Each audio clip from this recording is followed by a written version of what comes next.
Heil, I had been doing my generation's work, as you know, on an educational spin, kind of this idea of business and technology. And what I loved was that you had always been sort of the pop culture person in my life and business. And why don't you talk about what we've done with the book because of your background with music and other things of that nature? Well, and movies were the big one. And that one of the things that I thought was interesting when I came to this generation's work is using movies as a mirror to culture.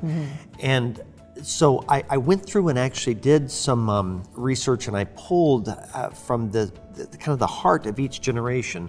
I pulled over 24 movies that were popular at the time, and by popular, they needed to have been winning awards or make a lot of money.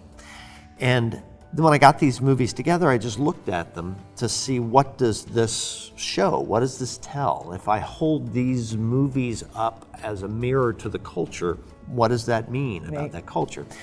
And in fact, in the book, that's why we even give you a list of a couple dozen movies per generation as this kind of broken mirror up to the culture.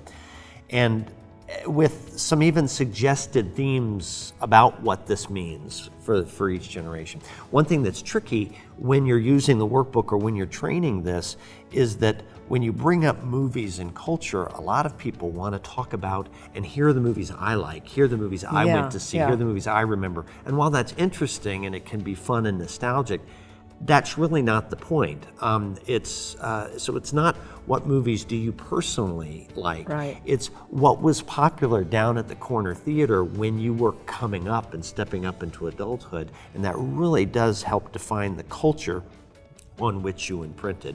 That's turned out to be kind of a fun corner of the work. It really has added a lot of color too to the whole background of it. It's fun.